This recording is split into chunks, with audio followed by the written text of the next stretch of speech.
இடம்பொருள் நேயர்களுக்கு வணக்கம். ஸோ இன்றைக்கி பார்த்தீங்க அப்படின்னா நீங்கள் தமிழும் சரஸ்வதியும் சீரியலை பார்க்கும்பொழுது இந்த கதையை பார்க்குறதுக்கு நமக்கு போர் அடிக்குது, இல்லை ஒரு மாதிரி சலிப்பாக இருக்குங்கிறது வேறு விஷயம் தான்.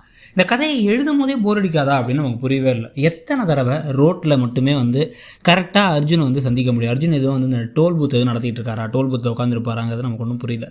எப்போ பார்த்தாலும் ரோட்டில் சந்திப்பாங்க, சந்தித்த உடனே ஏதாச்சும் பேசுவாங்க, மாற்றி மாற்றி ஏற்று பேசிட்டு உன்னை விட மாட்டான்டா, உன்னை நான் என்ன பண்ணுறேன் பாடுறா அப்படின்னு சொல்லிட்டு அதுக்கப்புறம் பாவம் அவனுக்கு ஒரு ஆர்டரை கொடுப்போம், பாவம் அவனை இதில் ஜெயிலேருந்து வெளில எடுப்போம் அப்படின்னு சொல்லிட்டு இந்த கோதை தமிழ் அண்டு இந்த லூசு குடும்பம் மொத்தமாகவே இந்த வேலைகளை திருப்பி செய்வாங்க. இப்போ என்ன புதுசாக பிரச்சனை அப்படின்னு பார்த்தீங்கன்னா சரஸ்வதிக்கு செக்கப்புக்கு போன இடத்துல டாக்டர்ஸ் என்ன சொல்கிறாங்க அப்படின்னா அந்த குழந்தை ரொம்ப பாதிக்கப்பட்டிருக்கு அப்படிங்கிறாங்க. குழந்தையுடைய வளர்ச்சியில் எல்லாத்துலேயுமே கொஞ்சம் பிரச்சனைகள் தெரியுது. ஏன் அப்படின்னா அந்த ஜெயிலில் இருக்கும் போது கொடுக்கப்பட்ட ட்ராமா அவங்கள ரொம்ப அஃபெக்ட் பண்ணியிருக்கு.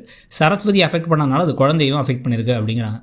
டாக்டர் இப்படி சொல்லி முடித்த 3 நிமிஷத்துக்குள்ளார டாக்டர் என்ன சொன்னாங்கிறது அப்படியே ஃபுல் ரெக்கார்டிங் மாதிரி அர்ஜுனுக்கு தெரிஞ்சிருது. எப்படின்னு கேட்டால் அர்ஜுனுக்கு அப்படி தாங்க, சூப்பர்மேன் மாதிரி உலகத்தில் யார் என்ன பேசினாலும் கேட்கும் காதில் அப்படிங்கிற மாதிரி அவர் நடுவில் போகிற வர வழி மறித்து நிறுத்தி என்னமோ டாக்டர் சொன்னாங்களாமே உங்களுக்கு முடியல அப்படின்னு சொல்லிட்டு பாவம் அப்படிங்கிற மாதிரி பேச, அதுக்கெல்லாம் காரணம் நீதானடா, எனக்கு தெரியும்டா, உள்ளார வச்சு ஜெயிலரை வச்சு என் பிள்ளையை கொடுமைப்படுத்தினேன், என் பொண்டாட்டியை கொடுமைப்படுத்தினால உன்னை விடவே மாட்டேன்டா அப்படின்னு பேசிகிட்டே இருக்க. என்ன மச்சான் நீங்கள் எப்படி பேசுகிறீங்க, என்ன சார் நீங்கள் தமிழ் சார் அப்படின்னு இவர் பேச, இதை எத்தனையோ தடவை நம்மளே பார்த்துருக்கோமே அப்படின்னு நமக்கு போர் அடிச்சுட்டு இருக்கும் பொழுது அடுத்த பாயிண்ட் வருது.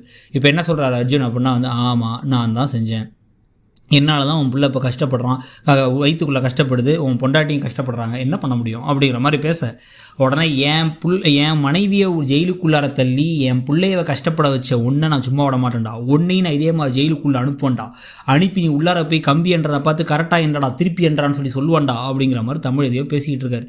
தமிழ் ஆனால் இதெல்லாம் 11 தடவை பேசிட்டு ஒரு ஹீரோ மாதிரி பேசும்போது நமக்கு சூப்பரா அப்படின்னு தோணும்ல. ஃபஸ்ட் டைம் தோணும், 2வது தடவை ஓகே என்ன பரவாயில்ல, முதல் தடவை மிஸ் ஆகிடுச்சு, இன்னொரு தடவை மிஸ் ஆகாதுங்களாம், இல்லை இன்னொரு தடவை துண்டு ஒரு தடவை தான் மிஸ் ஆகிடுச்சின்னு சொல்லிட்டு திருப்பி 3வது வரைக்கும் ஏதாச்சும் ஒரு காரணம் சொல்லலாம். எம்ஜிஆர் மாதிரி போகிற 3 தடவை அடி வாங்கின அப்புறம் 3வது தடவை விட்டு எடுத்துருவாருன்ட்டு 300 தடவை இதே மாதிரி நடந்திருக்கு. எல்லா தடவையும் அர்ஜுன் பிளான் பண்ணுவார், தமிழ் கடைசியில் ஒன்றும் பண்ணாமல் இருக்கிற பிரச்சனையை நெருப்பணைக்கிறதுலேயே ஓடிக்கிட்டு இருப்பார்.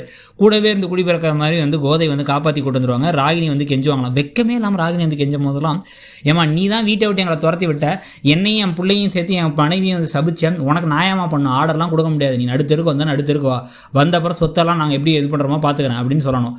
கூழுக்கும் மீசைக்கும் ஆசை அப்படின்னு சொல்லிட்டு, கூழுக்கும் ஆசை மீசைக்கும் ஆசைன்னு சொல்லிட்டு இங்கிட்டு அங்கிட்டுன்னு சொல்லிட்டு ஒரு மாதிரி கதையே ஒரு மாதிரி ஒரு ஃபோக்கஸே இல்லாமல் எங்கெங்கேயோ போகுது. இதனாலே தான் பார்க்குறவங்க எல்லாத்துக்கும் எரிச்சலும் வந்துட்டு இருக்குது. மேகனாவை கூட மேகனாவை காலி பண்ணி விட்டாச்சு, அதில் எந்த முன்னேற்றமும் இல்லை. இப்போ பார்த்தீங்க அப்படின்னா இதே MBA படித்து முடிச்சாங்கன்னா எல்லாத்துக்கும் 25 பேர் தான் கம்பெனியில் இருக்காங்க, ஆனால் பதவியில் மட்டும் ஒரு 10 பேர் இருக்காங்க. வேலை செய்கிறவங்களோட பொறுப்பில் இருக்கவங்க தான் அதிகமாக இருக்காங்கன்னு சொல்லிட்டு கதை எங்கெங்கேயோ போயிட்டுருக்கு. ஸோ அதை பற்றி நீங்கள் என்ன நினைக்கிறீங்க, இந்த சீரியல் போகிற விதத்தை பற்றி உங்களுடைய கருத்து என்னங்கிறத சொல்லுங்கள். தேங்க்யூ. இடம்பொருள் நேயர்களுக்கு வணக்கம்.